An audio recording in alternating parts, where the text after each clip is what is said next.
નમસ્કાર દોસ્તો, વર્તમાન ગુજરાત સમાચારમાં તમારું સ્વાગત છે. આજે આપણે ગુજરાતના રાજકારણ, હવામાન અને સમાજને સ્પર્શતા કેટલાક ગહન મુદ્દાઓ પર વાત કરીશું.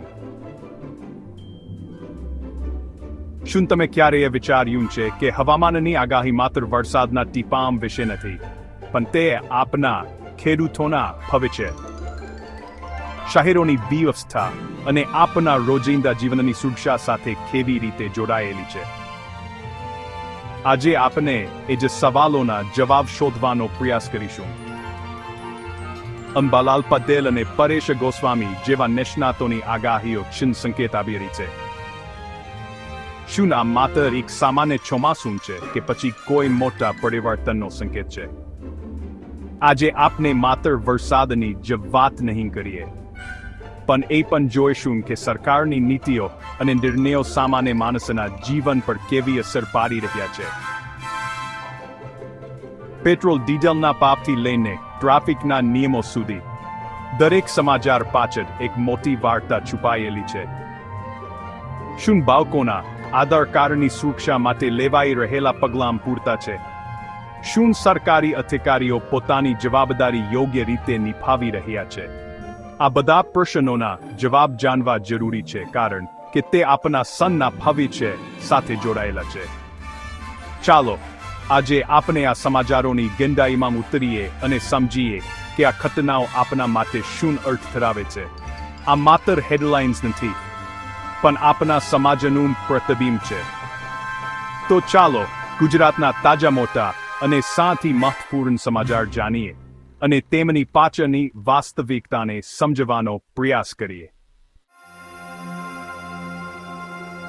મિત્રો, જ્યારે પણ ગુજરાતમાં ચોમાસાની વાત આવે છે, ત્યારે અંબાલાલ પટેલનું નામ સૌથી પહેલા યાદ આવે છે. તેમની આગાહીઓ માત્ર હવામાનની જાણકારી નથી હોતી, પણ હજારો ખેડૂતો અને સામાન્ય નાગરિકો માટે એક માર્ગદર્શિકા હોય છે. આ વખતે અંબાલાલ પટેલે જે આગાહી કરી છે તે ઉત્તર ગુજરાતના લોકો માટે ચિંતાનો વિષય બની શકે છે. તેમણે સ્પષ્ટપણે જણાવ્યું છે કે આગામી દિવસોમાં ઉત્તર ગુજરાતના વિસ્તારો, ખાસ કરીને બનાસકાંઠા અને સાબરકાંઠા જેવા જિલ્લાઓમાં ભારેથી અતિભારે વરસાદની સંભાવના છે. આ માત્ર સામાન્ય વરસાદ નહીં, પણ એક એવી સ્થિતિનું નિર્માણ કરી શકે છે જે પૂર જેવી પરિસ્થિતિમાં પરિણમી શકે છે. આ આગાહીને ગંભીરતાથી લેવી ખૂબ જ જરૂરી છે. શું આપણું તંત્ર આવા ભારે વરસાદ અને સંભવિત પૂરનો સામનો કરવા માટે તૈયાર છે? શું નીચાણવાળા વિસ્તારોમાં રહેતા લોકોની સુરક્ષા માટે કોઈ આગોતરી યોજના બનાવવામાં આવી છે? આ સવાલો માત્ર સરકાર માટે નથી, પણ આપના સમ માટે છે. એક નાગરિક તરીકે આપની પણ જવાબદારી છે કે આપણે સાવચેત રહીએ અને તંત્ર દ્વારા આપવામાં આવતી સૂચનાઓનું પાલન કરીએ. અંબાલાલ પટેલની આ ચેતવણી એ માત્ર વરસાદના આંકડા નથી, પણ પ્રકૃતિનો એક સંકેત છે જેને આપણે સમજવો પડશે અને તે મુજબ તૈયારી કરવી પડશે. હવામાનના વધુ એક નિષ્ણાત પરેશ ગોસ્વામી પણ રાજ્યમાં વરસાદના એક નવા અને શક્તિશાળી રાઉન્ડની આગાહી કરી રહ્યા છે. તેમની ભવિષ્યવાણી મુજબ બેસિકલી 22 જુલાઈથી 29 જુલાઈ સુધીનો સમયગાળો ગુજરાત માટે અત્યંત મહત્વપૂર્ણ સાબિત થઈ શકે છે. તેઓ કહે છે કે આ દિવસો દરમિયાન બંગાળની ખાડીમાં એક નવી સિસ્ટમ સક્રિય થશે, જેની સીધી અસર ગુજરાતના વાતાવરણ પર જોવા મળશે. આ સિસ્ટમના કારણે રાજ્યના મોટાભાગના વિસ્તારોમાં, ખાસ કરીને સૌરાષ્ટ્ર અને દક્ષિણ ગુજરાતમાં તોફાની વરસાદ ખાબકી શકે છે. આ માત્ર એક આગાહી નથી, પણ એક ચેતવણી છે કે આપણે એક સપ્તાહ લાંબા વરસાદી સ્પેલ માટે તૈયાર રહેવું પડશે. આવી સ્થિતિમાં માછીમારોને દરિયોને ખેડવાની સલાહ આપવામાં આવી છે. ખેડૂતોને પણ તેમના પાકને બચાવવા માટે જરૂરી પગલાં લેવા માટે સૂચન કરવામાં આવ્યું છે. પરંતુ સવાલ એ છે કે શું શહેરી વિસ્તારો આટલા લાંબા સમય સુધી ચાલનારા વરસાદ માટે તૈયાર છે? શું આપની ડ્રેનેજ સિસ્ટમ આટલા પાણીનો નિકાલ કરી શકશે? વારંવાર આપણે જોઈએ છીએ કે થોડા કલાકોના વરસાદમાં જ શહેરો પાણી થઈ જાય છે. પરેશ ગોસ્વામીની આ આગાહી તંત્ર માટે એક પરીક્ષા સમાન છે, અને જો તૈયારીમાં કોઈ ખચાશ રહી ગઈ તો સામાન્ય નાગરિકોને ભારે મુશ્કેલીનો સામનો કરવો પડી શકે છે.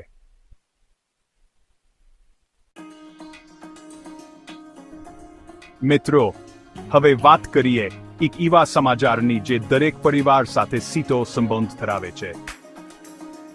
Unique identification authority of India એટલે કે UIDI એ તમામ માતા પિતા માટે એક મહત્વપૂર્ણ ચેતવણી જારી કરી છે. જો તમારા બાળકની ઉંમર 5 વર્ષથી વધુ છે અને તેનું આધાર કાર્ડ 5 વર્ષનું થાય તે પહેલાં બનાવવામાં આવ્યું હતું, તો તમારે તાત્કાલિક તેના બાયોમેટ્રિક્સ અપડેટ કરાવવાની જરૂર છે. આનો અર્થ એ છે કે બાળકની આંગળીઓની છાપ અને આંખોની કીકીનું સ્કેન ફરીથી કરાવવું પડશે. આ પ્રક્રિયા સંપૂર્ણપણે મફત છે, પરંતુ જો તેને અવગણવામાં આવશે તો ગંભીર પરિણામો આવી શકે છે. UIDI એ સ્પષ્ટ કર્યું છે કે જે બાળકોના બાયોમેટ્રિક્સ 5 અને 15 વર્ષની ઉંમરે અપડેટ કરવામાં નહીં આવે, તેમના આધાર નંબર નિષ્ક્રિય એટલે કે ડિએક્ટિવેટ થઈ શકે છે. વિચારો, જો તમારા બાળકનું આધાર કાર્ડ અચાનક બંધ થઈ જાય તો શાળામાં એડમિશનથી લઈને સરકારી યોજનાઓનો લાભ લેવા સુધી કેટલી મુશ્કેલીઓનો સામનો કરવો પડી શકે છે. આ માત્ર એક સરકારી નિયમ નથી, પણ આપના બાળકોના ભવિષ્યની સુરક્ષાનો સવાલ છે. શું આપણે આટલી મહત્વપૂર્ણ બાબત પ્રત્યે બેદરકાર રહી શકીએ? આ ચેતવણી એ વાતનો પુરાવો છે કે ડિજિટલ યુગમાં સતર્ક રહેવું કેટલું જરૂરી છે.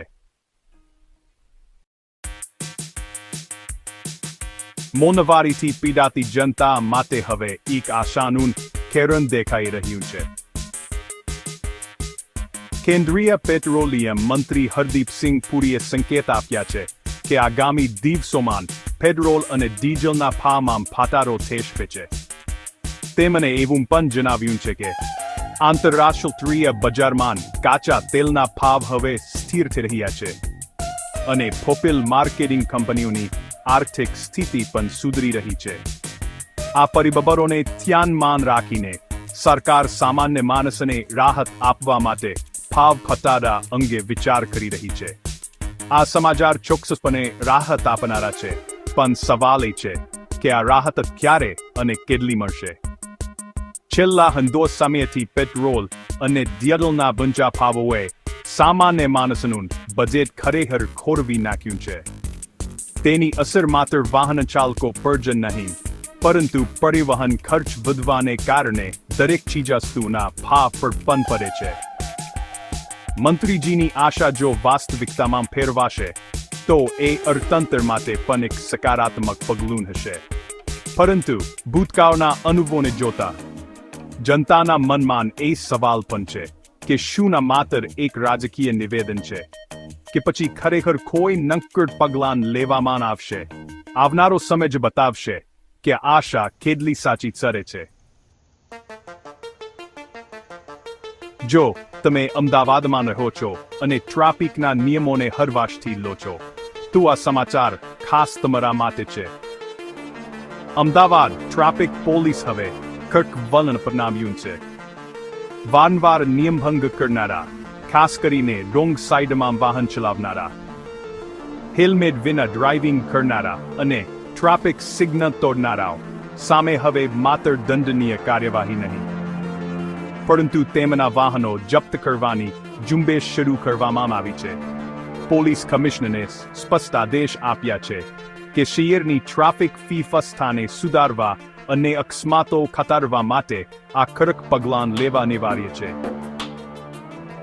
આ નિર્ણય પાછળનો હેતુ લોકોને ડરાવવાનો નથી, પરંતુ